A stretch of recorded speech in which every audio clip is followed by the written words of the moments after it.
Today we are working on a ram head. A lot of texture points in here. Definitely something that I struggled with early in tattooing was hair. I mean, what a nightmare it can be. So I like to simplify it. We have everything from kind of this medium hair to short hair in the face. The hair also shows the direction of everything. So we've done a few videos on hair, on textures. We're gonna be running through this together side by side with the reference so you can kind of see how I break it down, because I like to put everything in its simplest form. It becomes a lot more manageable. So we'll go through this bottom, kind of the neck hair. We're gonna move up into the eyes. I think it's important when doing animals because you could do like any style. You know, you could do realism, trad, black work, whatever, you know the styles.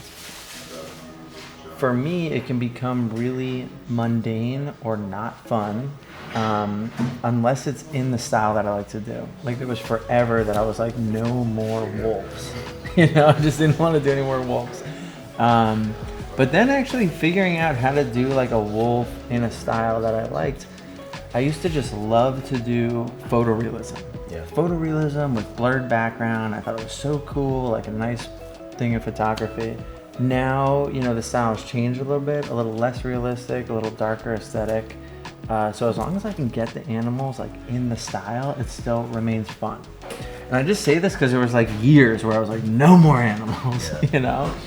So like with this, very stoked to do it. We have this like kind of cool illustrative kind of dark eye that's in there that kind of sets the tone for what kind of, you know, ram this is. The big horns, the whole thing's there. And then it's dark, right? Yeah. The whole left, this one's pretty easy to break down. It's like the left is dark, the center, medium, right, light. So we're just going to be taking the dark from the left and bring it over this way. The only difference is we're working right to left, so it's going to be kind of the opposite. But all the things that we do, Cam, like nothing is going to change. So where do we start? Based off the rules that you and I always go over. You're going to start on the ram first, so I would say... Oh, I'm going to start on the ram first? Are you going to start? Nailed it, bro. Yeah, you right, no, you learning. Bottom right. Yeah, right. Exactly. And then when we approach like a small area, what's the first thing we typically hit? The darkest. That's right. Yeah, you know this, bro. I know I put you on the spot there. I like your answer. We're gonna hit the ram first. Yeah, I mean, you're not wrong. All right, so let's get into it. Where's our darkest point on here? The middle area. Right here? Yeah. You're right. So that's where we're starting. We're gonna get that, and we're gonna come outward from the dark. So when we get all these dark shades in there, it starts to separate the strands and it makes it way more manageable.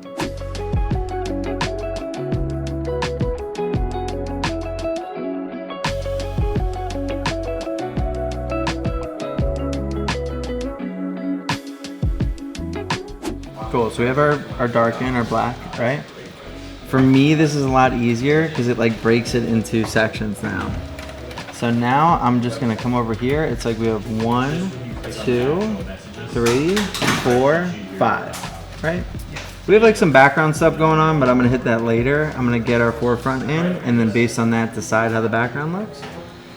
But for me, this is so much more manageable because now I can just look at this strand over here, this one over here, and I'm gonna break it down again, right? So let's try this together.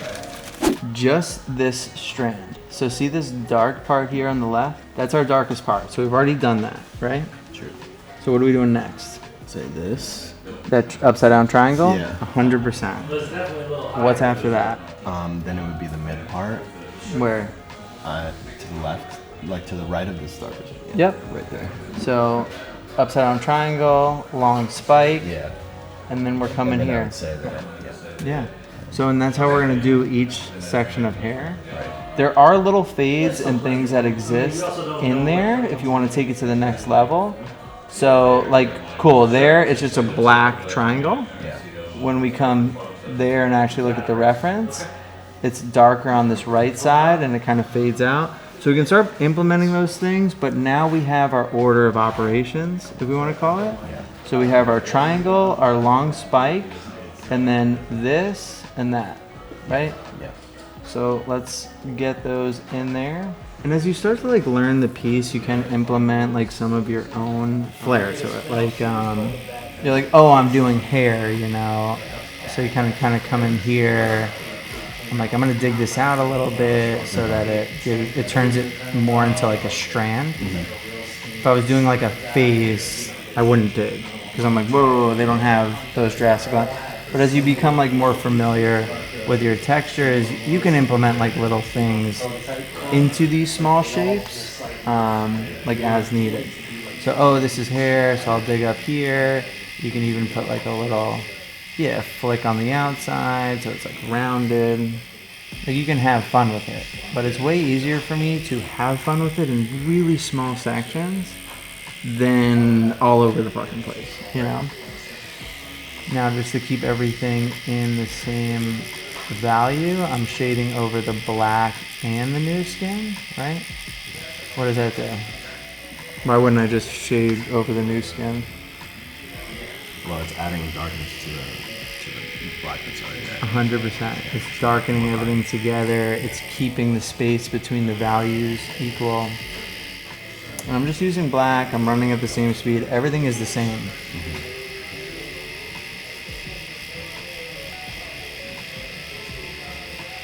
Same, but different.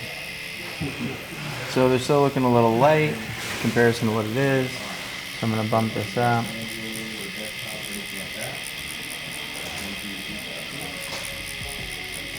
But it's easy for me now to just kind of blast over everything because I already have my values set in reference to the values around them.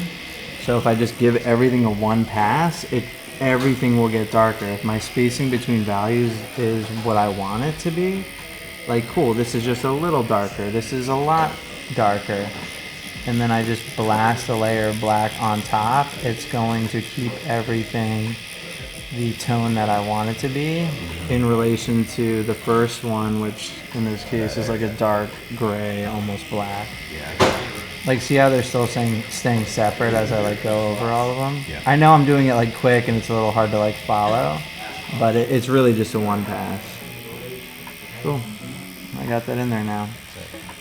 And then I'm just going to apply that to every strand. I'm going to cut it off at this kind of jaw point because the hair actually becomes short hair that starts to curve.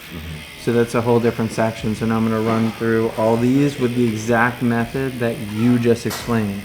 What's the darkest part in this strand? The next darkest, next to the lightest. Get the strand done, move on.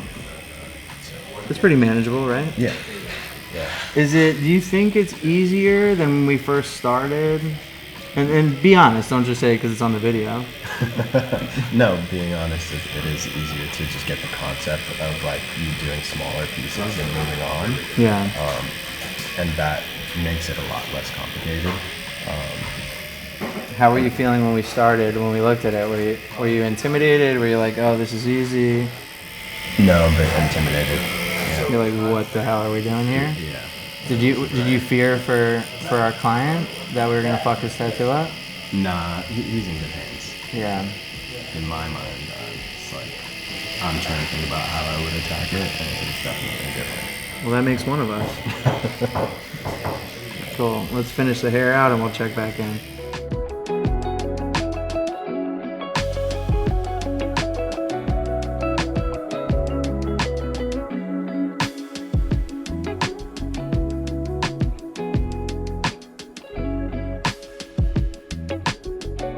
So we got our face done. We're gonna revisit some of this, but we're getting the textures in. But we're gonna move into our horns. So Cam, we're gonna do the same thing. We're gonna break this down like really simple. We had our left side, that I did dark, right side light. That's if we're just cutting it in half. So if we're on the light side now, you can see I just kind of marked these little like rivets in the horn. So I'm gonna attack those first. And that's like really our texture that's in there. Kind of these cracks, these movements in the horn, it's showing that it's round. And I'm keeping it simple by just like shading them in. And then what do you notice about that half in the reference? Like what do you think the next move would be? If we're starting dark, then it would be on the right side coming up. Yeah, it's just kind of like a simple fade, right? Yeah. That we flick from the right to left. Yeah. I'm coming in, I'm planting my texture. And then I'm just gonna put that fade right on top. You notice any other fades or anything else going on in the I mean, the there's light kind side of of the like horn? some, what do you call it, like divots in it. Sure. In it. Yeah. And then also, it kind of like bows on the top there and then comes down. You see that in the reference? Here. Yeah, like where these are just curves, Yeah. and then it like does a bump, almost Yeah. like camelback there, right? Yeah. That's really the only difference. So we're just gonna hit the big fades first, and we're gonna get that little divot in there, and then if we want, we can go back and add a bunch of texture, like those extra ones you were kind of talking about. Yeah. And that's always the thing. It's like you want it to still be like readable, and you can overdo the details. So that's kind of why I simplified it into just the ones that I stenciled. But so let's take a look. So it follows this like arc pattern. So I'm gonna try to shade in that same pattern as well, just in case I am showing some directional pattern. It's still in the same movement as the horn. Does that make sense? Yeah. Like I'm shading with these lines that I've created. So if you want to like flick up from them, it kind of like digs into the line and it almost creates the same effect that's in the horn, because they're like these cracks and then they come out, right? Yeah. You're digging it downwards or upwards, like you're going that way or coming this way. So I can am really like see with the needle. picking and flicking, so I'll do like a really slow version of it.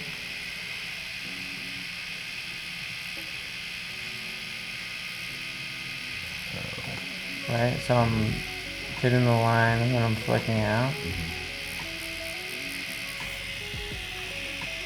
So you can do this and like see I'm going on an area that there's not a line. Hold on, line to line. Like if I wanted to like just come in here and you can like create your own line, right? That's like if I felt like maybe the space was too open and I wanted to create a little bit more. It's also less harsh of a line than the ones I've already created. Like it's a dulled out version. So that can be cool to have like the change up there. So when I'm up here on the left, I'm going very lightly. My center point is almost my like lightest, like right here. And then harder, right? Dig deeper. It's kind of hard to see that, that's why I said it out loud. So we're following that. It's really whatever your hand's comfortable with, because you really could just turn it on its side and you could flick out if you wanted, which will give you a similar effect. Just make sure to stay in that like kind of bowed line, or you could, come from this way. And since I'm not following the line, I'm kind of just doing a circle pattern so that I don't show direction, but you could go with the line. Now this is how I made a lot of the hair, like the short hair, by going with the line, because it does show the directional pattern, giving it some flow like that. I kind of like to do a version of both where I'm gonna get a bulk of the shading done this way, and then at the end, I'm gonna like go over everything. But it's really just, this is kind of where it's fun, like figuring out different textures, and me doing it this way looks different than the other way, and which one do I like better. A lot of these things I ended up finding out through doing like realism. Because there's so many different textures in there. Oh, how do I make it look like the picture, And then as we move up, remain lighter. Now we're starting to get into that bowed territory.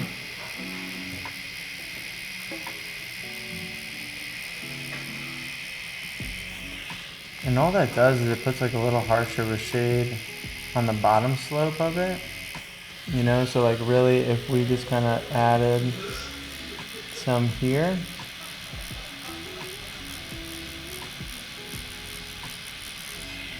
It kind of produces that effect, right? Because that bump just creates like the smallest little shadow. So we're just showing that.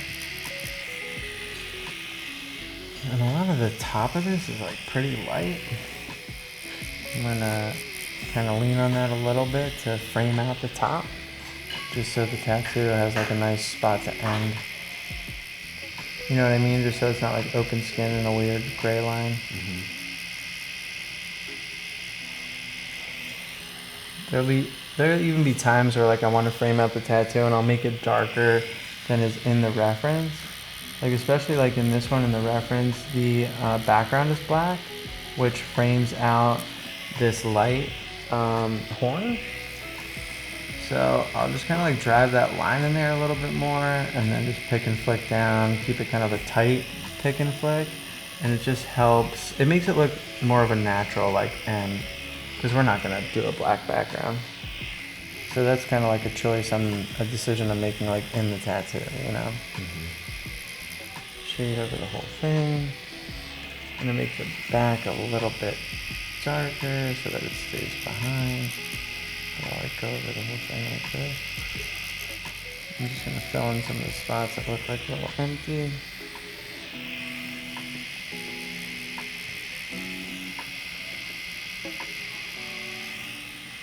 Now it's pretty much like textures in there. It's the same tone as the face, which I don't want. I want it to go behind. So I'm just gonna take our mag and make it a little darker. Push it back. I think this is gonna be the darkest because it's like behind the head. You know what I mean? Yeah. So I'm just gonna run black over top. I'm not gonna pack it because I still want to be able to see the texture underneath. I'm gonna shoot it down because that's how I got that effect originally. So I want to reinforce that because I think it's like a cool effect. Is it like the horn splitting? Mm-hmm. I keep the bottom nice and dark so that it keeps that like rounded effect. And I'm gonna flick off the split to reinforce that rounded effect.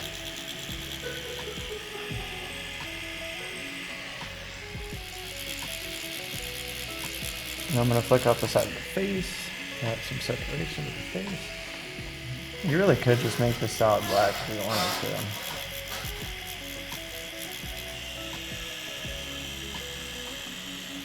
So we're starting to get that separation, very nice. And now I'm gonna just make this a little darker too, because I want it to stay separate from the face, starting to blend in a little bit.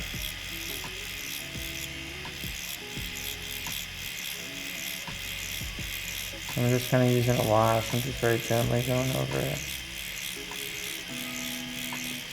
I'm not trying to create any texture, I'm just trying to play with the value, bump up the contrast a little bit, bump up the jams.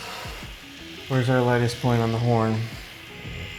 I think it's like this line right there. Yeah. Cam's like, it's on the ram. Well said, Cam. So now we're like kind of recreating that line, right? We're gonna start on the ram. That was the quote of the guy. Cam, where are we starting? Well, John, I'm glad you asked. We'll be starting on the ram. So look, we got that horn in there, Cam. And then sometimes like with the mag is really good at like bumping things up. Sometimes it can make it like a little messy for me, so I might just come back and sharpen up the outside and some of the details if needed. But especially this kind of being a standalone, no background at the top, I just kind of reinforce that line. I got a horn, Cam. Looks nice and separate from the face. It's dark, then it comes out again, it's dark. Makes sense to me.